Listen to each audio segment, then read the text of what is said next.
안녕하세요. 오늘도 사연살롱을 찾아주셔서 감사합니다. 남편과 함께 식당을 운영 중인 30대 여성이에요.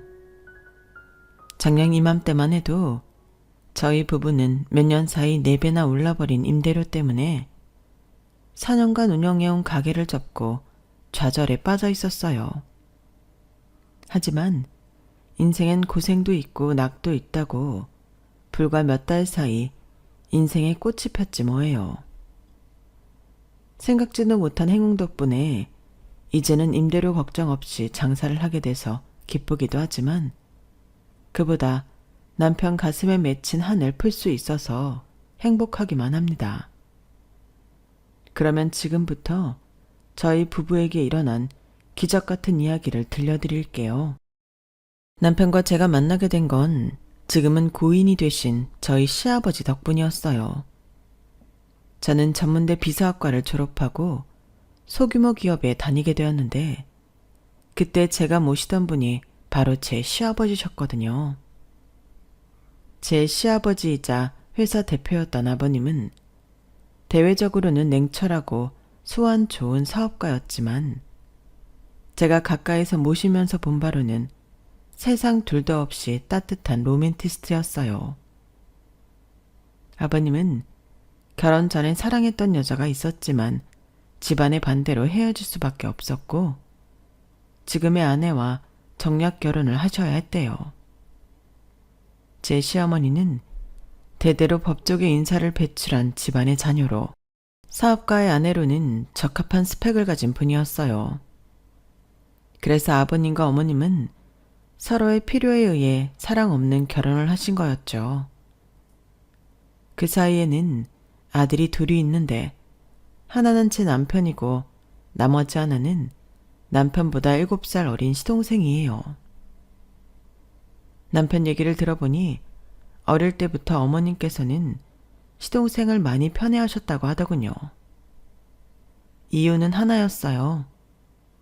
제 남편은 입양하였고 시동생은 시어머니께서 낳은 친자였거든요. 시부모님 사이에는 결혼하고 4년이 지나도록 자식이 없었어요. 그러던 어느 날 사업차 골프를 치고 집에 돌아오시던 아버님이 길을 잃고 헤매던 제 남편을 발견했고 보호자가 나타날 때까지 임시 보호를 하다가 결국 입양을 하게 되었죠. 길에 버려진 제 남편을 입양하는데 1등 공신은 바로 시할머니셨어요.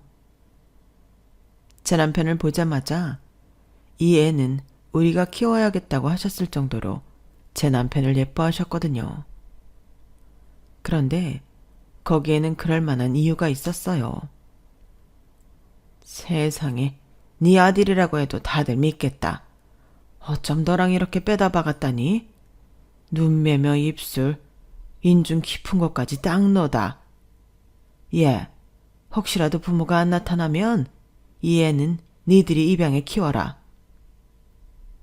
어머님, 누구 자식인 줄 알고 길에 버려진 애를 함부로 키워요? 그리고 이 일을 닮으면 얼마나 닮았다고요? 애들은 자라면서 얼굴이 수없이 변한다잖아요. 그런 이유라면 저는 입양 반대예요.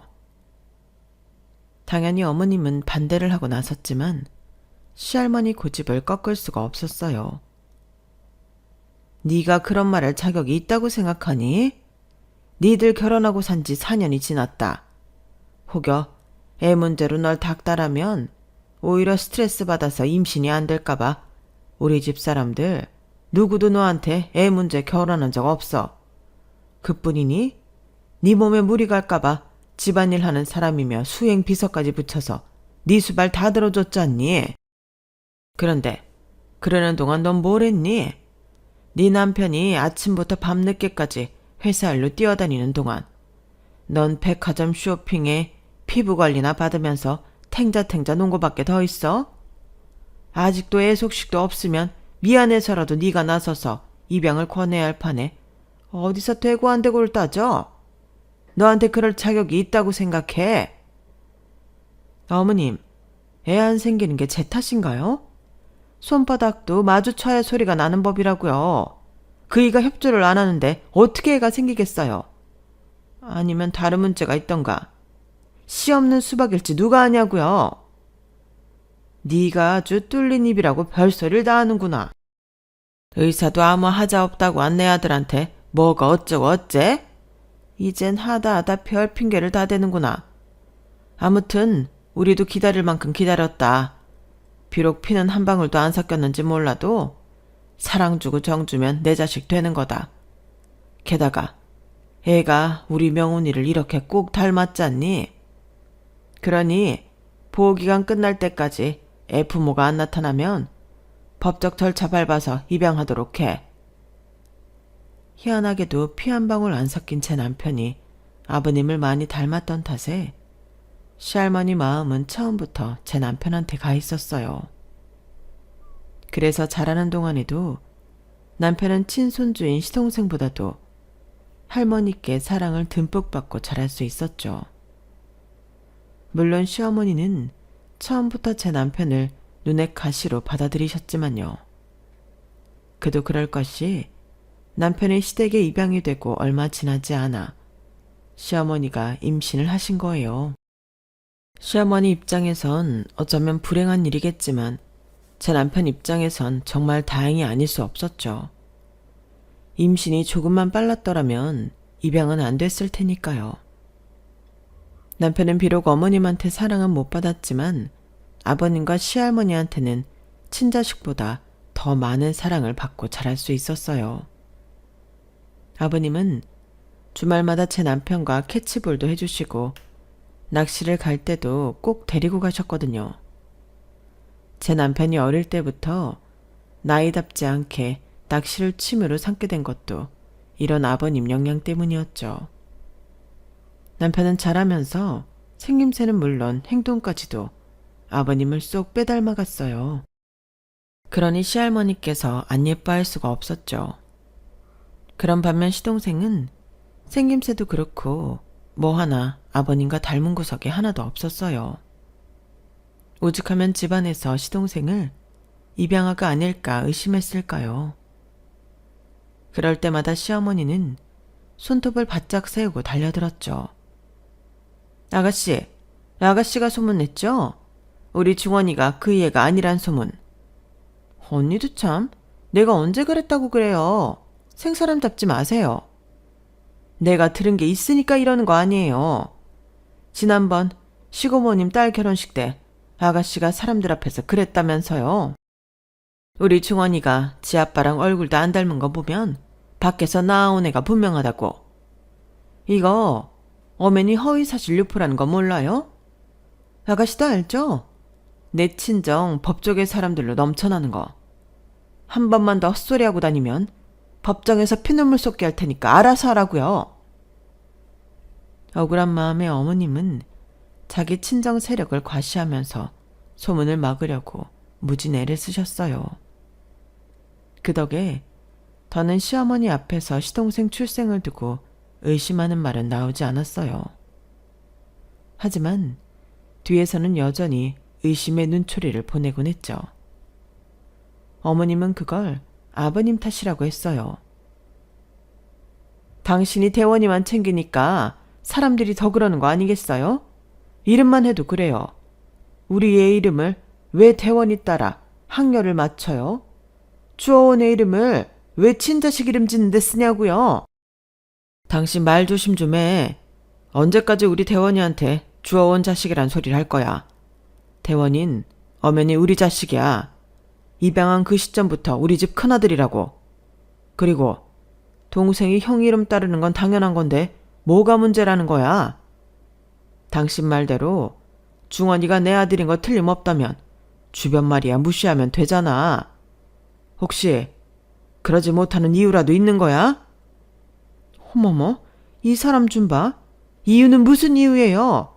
그냥 내 자식이 그런 소리 듣는 게 싫으니까 그러는 거지. 아버님 반격에 어머님은 꼬리를 내리셨고 나중에 안 사실이지만 거기에는 그럴 만한 이유가 있었더라고요. 시동생은 어머님이 아버님 몰래 외도를 통해 가진 아이였거든요. 그러니 도둑이 재발 저린다고 어머님은 비밀이 탄로날까봐 더 손톱 발톱을 세워가며 싸워댔던 거였어요. 하지만 어머님은 모르는 사실이 하나 있었어요.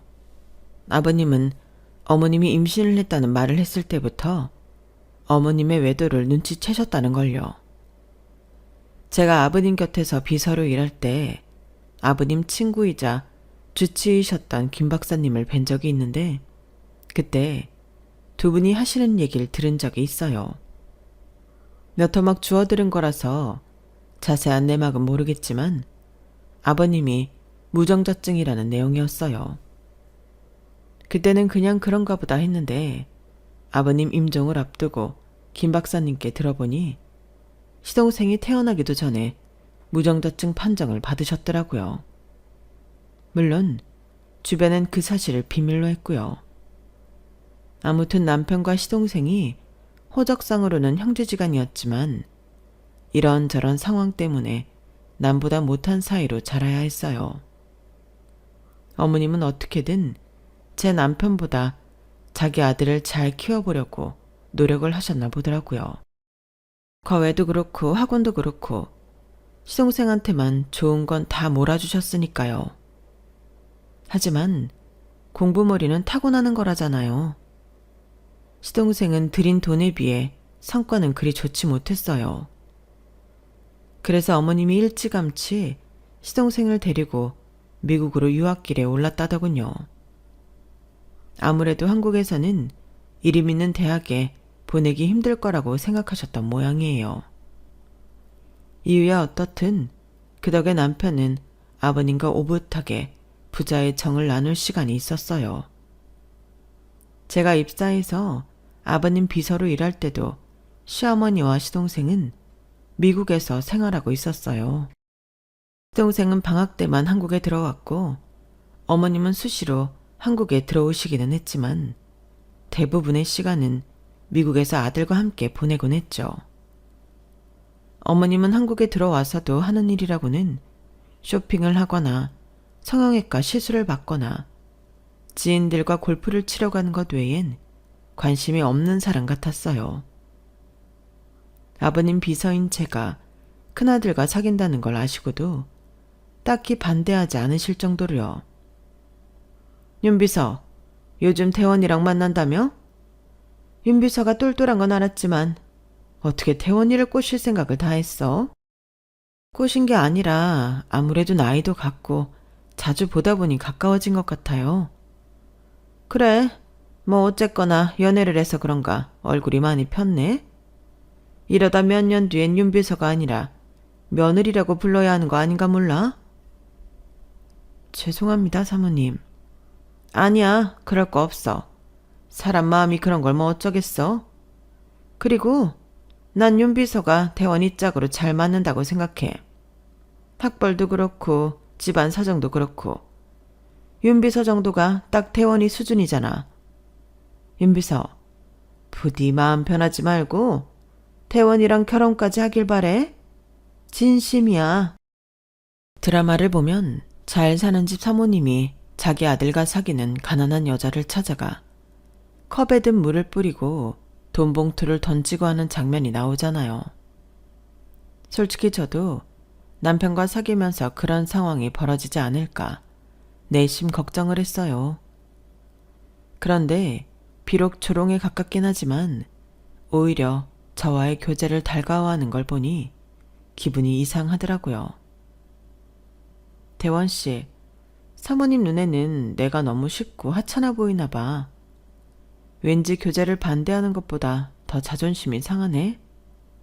자기도 잘하면서 내내 이런 기분이었어? 그렇지 뭐. 그래도 아버지랑 할머니는 내 편이었으니까 별로 힘들거나 하지는 않았어. 어머니께서 나를 싫어하시는 건 내가 중원이가 받아야 할 아버지 회사를 탐낸다고 생각하시기 때문일 거야. 난 사실 회사 일엔 관심도 없는데 말이야. 어머니도 내 꿈을 안다면 달라지시겠지.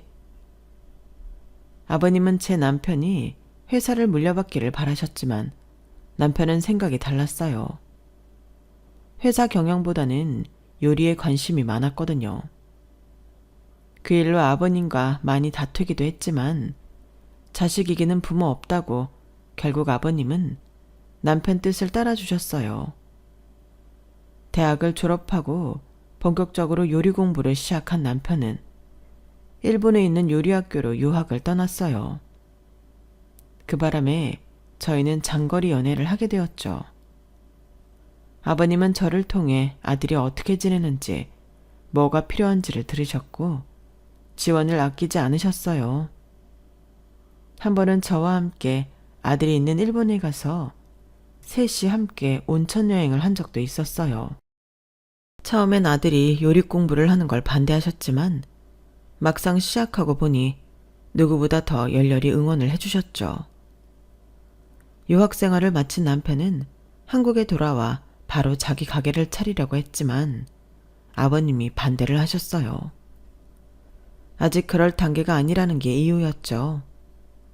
사실 그때 남편과 저는 가게를 차리고 얼마 뒤 결혼식을 올릴 예정이었어요. 제가 퇴사 후 남편 가게 일을 도우려고 했거든요. 그런데 그 계획이 어긋나 버린 거예요. 아버님은 가게를 차려주는 대신 제 남편을 아버님이 자주 가시는 단골 일식집에 보내셨어요. 거기서 밑바닥부터 배우라고요. 자기 장사는 그 뒤에 시작해도 늦지 않다고 말이죠. 물론 아버님 말씀이 틀린 건 아니었지만 그때는 솔직히 좀 야속하긴 했어요. 회사도 포기한다는데 그깟 가게 하나 차려주는 걸로 사람을 이렇게 힘들게 하나 싶었거든요. 당시엔 아버님의 깊은 뜻을 철없던 제가 몰랐던 거죠. 예정대로라면 저는 결혼을 앞두고 퇴사를 해야 했지만 그럴 수 없었어요. 남편 벌이가 얼마 되지 않아서 저도 벌어야 했거든요. 아버님도 허락한 부분이기는 했지만 시어머니께서 그 일로 많이 불쾌해 하시더라고요. 예, 사람들 눈도 있는데 굳이 비서일을 계속 해야겠니? 세상에 어떤 며느리가 시아버지 비서일을 해? 돈 때문이니? 그런 거면 내가 매달 생활비 보내줄게. 사실 그간 태원이가 허튼 꿈을 꾸고 있는 게 아닌가 해서 내심 걱정했었는데 지금 보니 그건 아닌 것 같아서 다행이다 싶다. 그게 다 네 덕분 아니겠니? 너랑 만나면서 송충이는 솔잎을 먹어야 한다는 걸 지도 깨달은 거겠지. 앞으로도 네가 태원이 옆에서 처신 잘하도록 많이 좀 가르쳐라. 그럼 내가 심심찮게 챙겨줄 테니 알겠지? 어머님은 남편이 일식집에 취직을 하자 회사에 욕심이 없다는 걸 아셨는지 전보다 많이 유해지셨어요. 혼수며 예단 문제로 괴롭히지도 않으시고 오히려 그동안 고생 많았다면서 아버님 몰래 보너스도 두둑히 챙겨주셨죠. 하지만 제가 퇴사를 않고 비서 일을 더 한다고 하자 바로 달려와 한 소리를 하시는 거예요. 마치 제가 회사에 남아있으면 절대로 안 되는 뭐가 있는 것처럼 끝까지 퇴사를 종용하셨어요. 그게 내심 걸리긴 했지만 시어머니가 말리는 일이라서 끝까지 고집을 부릴 수만은 없었어요. 그래서 퇴사를 하고 결혼식 이후 재취업을 했어요. 전에는 아버님과 종종 낚시도 다니고 함께 보내는 시간이 많았던 남편이었지만 결혼 후에는 사는 집도 다르고 식당에 취직한 지 얼마 안 돼서 시간을 내기 힘들어진 탓에 아버님과 만나는 날도 손에 꼽을 정도에 불과했어요. 그러다 보니 시댁과 점점 더 멀어져 갔죠. 그렇게 3년을 일식집에서 일을 배운 남편은 드디어 가게를 차리게 되었어요. 가게 오픈에 맞춰 저도 퇴사를 하고 남편 식당 일을 돕기 시작했고요. 가게는 아버님이 차려주셨지만 어떻게든 인건비를 줄이려고 그러기로 한 거였죠. 남편이 차린 식당은 전통 일식집은 아니고 덮밥 전문 가게였어요. 주 메뉴는 튀김덮밥과 회덮밥이었지만 남편의 야심작은 한정 판매를 하는 장어덮밥이었어요. 단가가 꽤 센 편이었는데도 점심시간에 매진이 될 정도로 인기가 좋은 메뉴였죠. 손도 많이 가고 수량도 적은 메뉴였음에도 남편이 장어덮밥을 고집한 건 아버님 영향이 컸던 것 같아요. 저희 아버님이 장어덮밥을 좋아하시거든요. 아버님은 종종 가게에 들러 남편이 만든 장어덮밥을 드시고 가셨는데, 그래서 남편은 아무리 주문이 밀려도 아버님께 드릴 장어덮밥 1인분은 매번 남겨두고 판매를 하곤 했죠.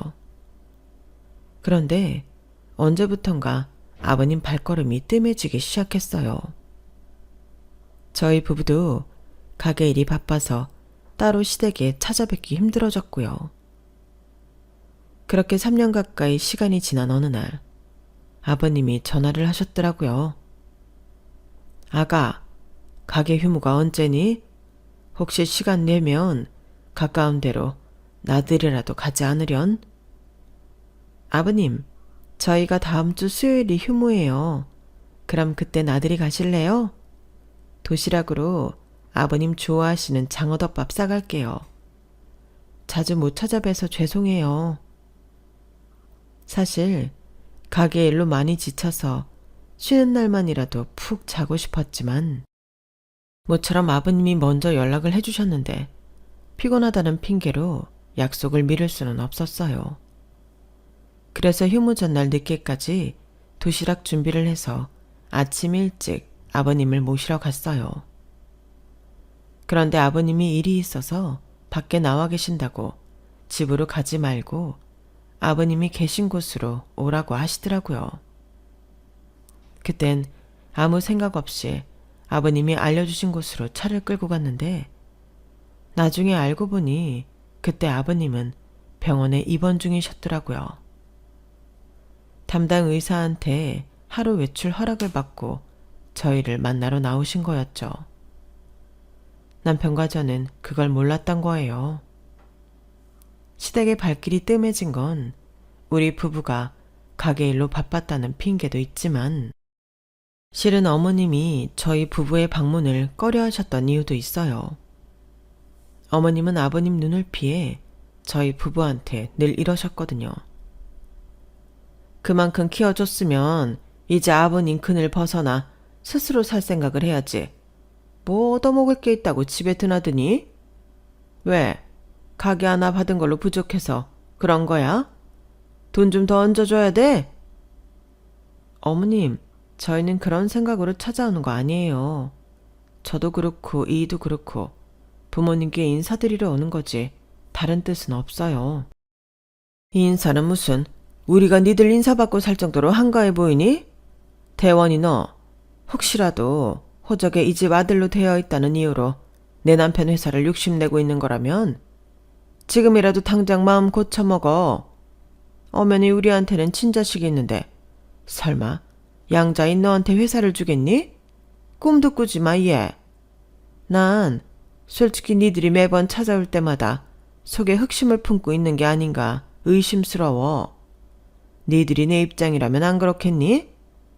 내 남편이 사람이 물러서 양자인 너한테 그간 정도 주고 아낌없이 지원은 해줬다면 그건 어디까지나 네가 친자랑 양자 사이에 차별한다고 서운해할까봐 그런 거지 다른 의미는 없어. 팔은 안으로 굽는다고 그 애한테 친자식은 엄연히 중언이 하나뿐이라고. 그 정도 해줬으면 알아서 떨어져 나가야지. 이런 것도 내 입으로 말하게 하니? 잘 알아들었으면 앞으로는 찾아오지 마. 그런 말을 듣고 시댁으로 향하는 발걸음이 달가울 수는 없잖아요. 아버님이 오라고 하신 날에는 어쩔 수 없이 찾아뵙곤 했지만 갈 때마다 우리 부부를 대하는 싸늘한 표정에 나중엔 이런저런 핑계를 대고는 시댁 발걸음을 끊게 되었어요. 그렇게 발길을 딱 끊은 지 1년이 조금 지난 동안 아버님도 서서히 저희 가게에 발길을 끊으시더라고요. 그래서 어머님 말씀이 빈말이 아니었구나 생각하게 되었죠. 그런 와중에 아버님이 함께 나들이를 가자고 하시니 좀 의아하긴 했어요. 그런데 막상 1년 만에 아버님을 만나 뵈니 심장이 쿵 내려앉는 것 같더라고요. 못 본 사이 아버님이 많이 수척해지셨거든요. 한눈에 봐도 병색이 짙어 보였어요. 아버님, 어디 편찮으세요? 살이 왜 이렇게 많이 빠지셨어요? 안색도 안 좋으시고요. 병원에는 가보셨어요? 김 박사님한테 진료 예약이라도 할까요? 아가, 그럴 필요 없다. 안 그래도 김 박사 만나고 오는 길이야. 한동안 감기로 고생을 해서 살은 좀 빠졌다만 건강하니까 걱정할 필요 없어. 그나저나 이렇게 보니 좋구나. 그래, 가게는 잘 되고? 네, 이 솜씨가 좋아서 그런지 이젠 제법 단골도 많이 생겼고 점심때는 가게 앞에 줄이 얼마나 긴지 몰라요. 아르바이트생을 더 써야 하나 고민 중이라니까요. 그런데 그동안 왜 한 번도 안 오셨어요? 이이가 아버님 드릴 장어덮밥은 항상 남겨두고 있었는데요. 아, 오늘 도시락으로 장어덮밥 싸왔어요. 아버님 드린다고 이이가 아침 일찍 가게 나가서 준비했어요. 아버님은 남편이 만든 장어덮밥을 보시곤 반가워하셨어요. 안 그래도 장어덮밥 생각이 간절하셨다면서요.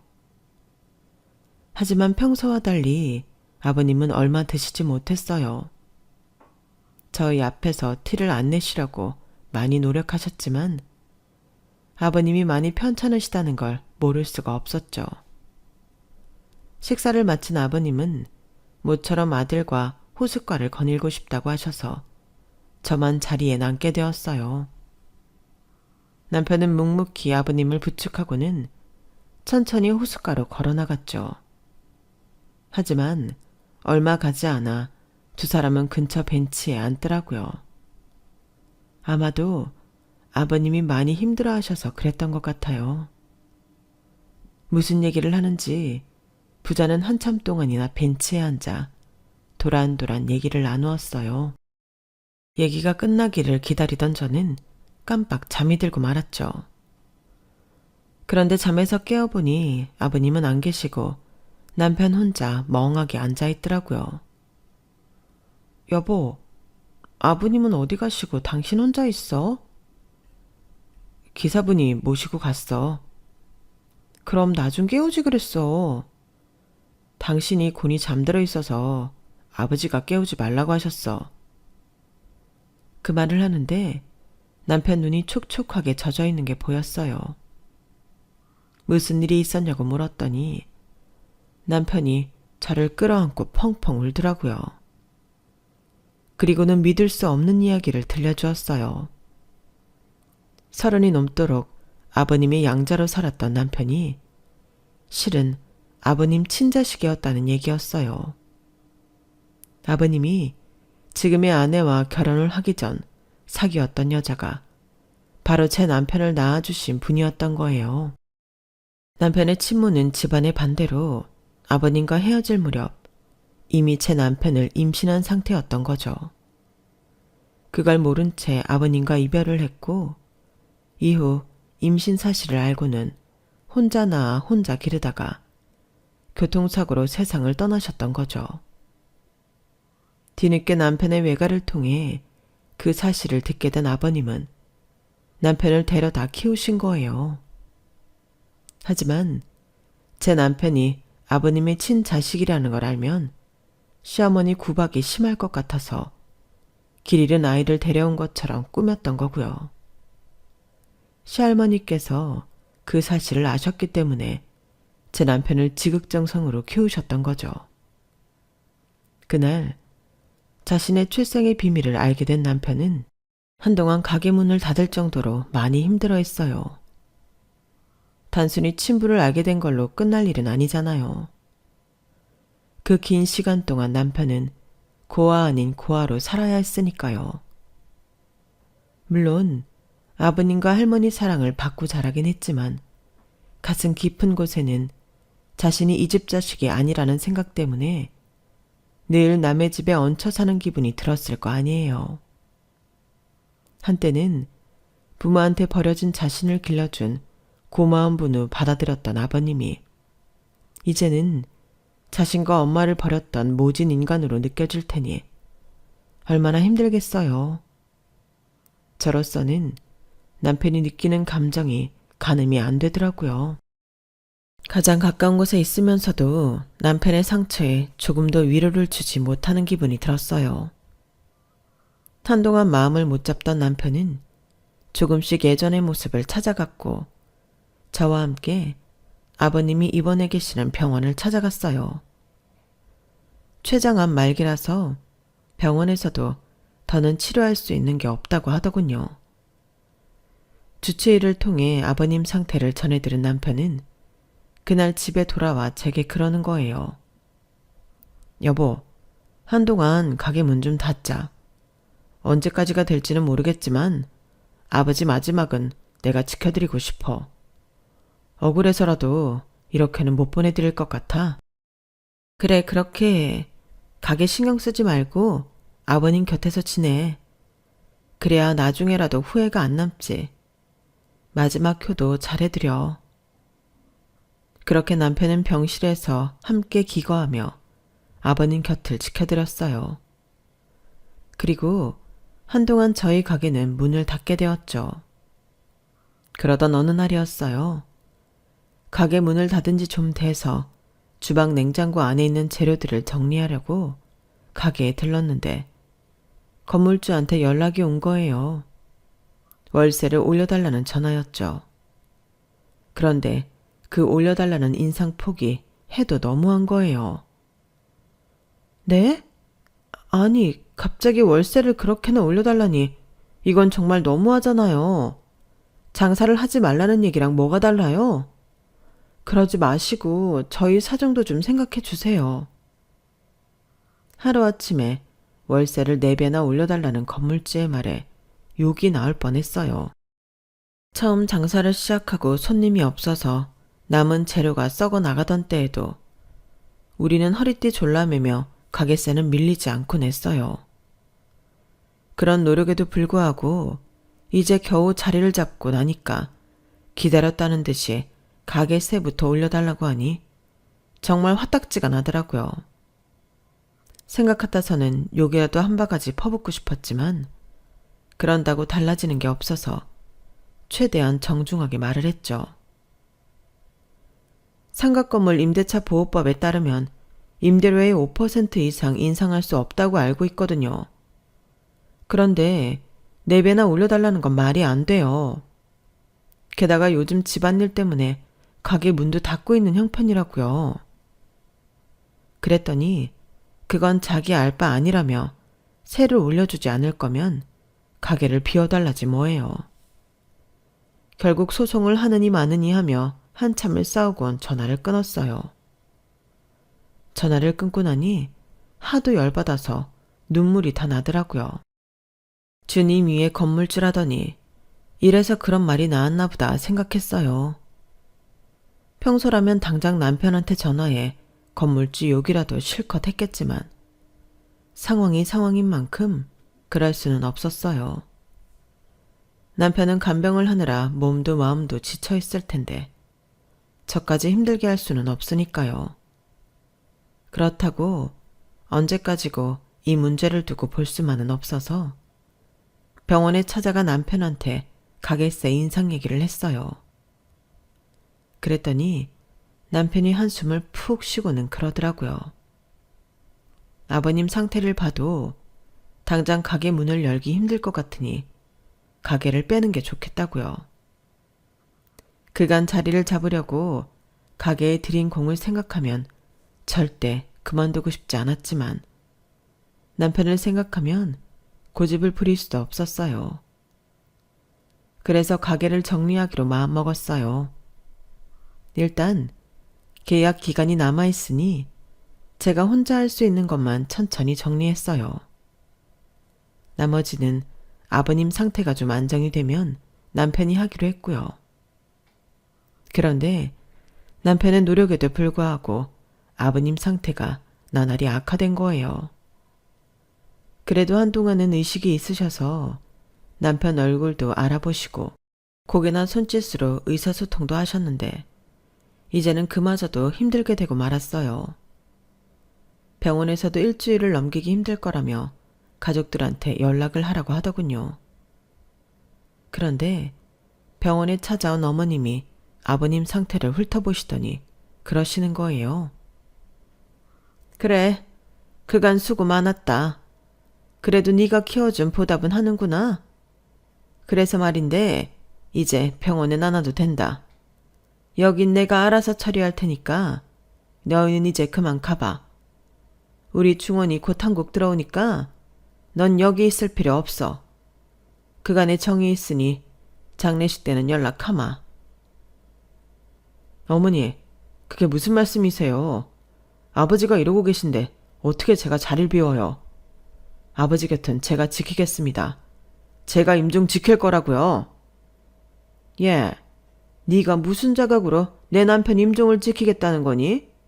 너도 알겠지만 나 너 싫어. 보기 싫다고. 안 그래도 곧 파양 신청할 생각이야. 그동안 이 사람 뜻이 하도 강경해서 내가 참아줬다만 이제 의식도 없으니 더는 내 뜻을 못 꺾을 거 아니겠어? 그리고 내가 이 사람 죽기 전에 널 파양하겠다는 게 무슨 뜻인지는 알지? 너한테는 유산을 한 푼도 주지 않겠다는 얘기야. 너 돈 한 푼 안 줘도 이 사람 임종 지킬 생각 있어? 없지. 그거 봐. 피 한 방울 안 섞인 사이가 그런 거야. 그러니까 쓸데없이 기운 빼지 말고 돌아가. 아버님 임종을 앞둔 순간 시어머니는 본색을 드러냈어요. 어머님 머릿속에는 죽어가는 남편보다 남편이 남길 유산이 먼저였던 거죠. 그런데 이런 상황을 옆에서 조용히 듣고 계시던 아버님 주치의이자 오랜 친구인 김 박사님께서 그러시는 거예요. 재수씨, 대원이를 파양하는 건 안 될 겁니다. 이 친구가 자기 아들을 파양하는 건 원치 않을 테니까요. 아니, 김 박사님, 다 죽어가는 양반 뜻이 뭐가 중요합니까? 그리고 아들은 누가 아들이라는 겁니까? 내 남편한테 아들은 우리 중원이 뿐이에요. 생물학적으로도 그렇고 곧 서류상으로도 그렇게 될 겁니다. 하하, 재수씨, 그러니까 파양이 안 된다는 겁니다. 생물학적으로도 친자식은 중원이가 아니라 대원이니까요. 재수씨도 알죠? 이 친구 재수씨랑 결혼하기 전에 결혼을 약속한 사람이 있었던 거. 대원이가 바로 그 여자분이랑 사이에서 태어난 애입니다. 딱 봐도 얼굴이 이 친구랑 판박인데 설마 몰랐어요? 그 말에 시어머니는 귀신을 본 사람처럼 얼굴이 파래졌어요.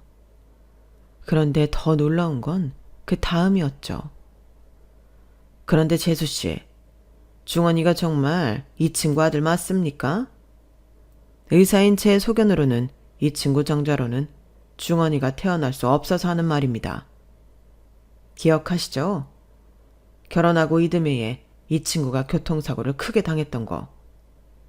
그때 사고 여파로 생식기에 문제가 생겼어요. 정자 생성이 안 되게 됐단 말입니다. 중원이 태어난 게 두 분 결혼하고 4년인가 5년이 지나서죠. 그러니 중원이는 이 친구 친자식일 수가 없다는 겁니다. 설마 모르셨습니까? 이 친구는 다 알고 있던데요. 김 박사님 말에 시어머니는 그 자리에 주저앉고 말았어요. 그동안 남편이 자신의 외도를 통해 애를 낳았다는 사실을 알고 있었다니 놀랄만도 했죠. 거기다 좋은 아이라고 생각했던 제 남편이 아버님의 친자식이었다니.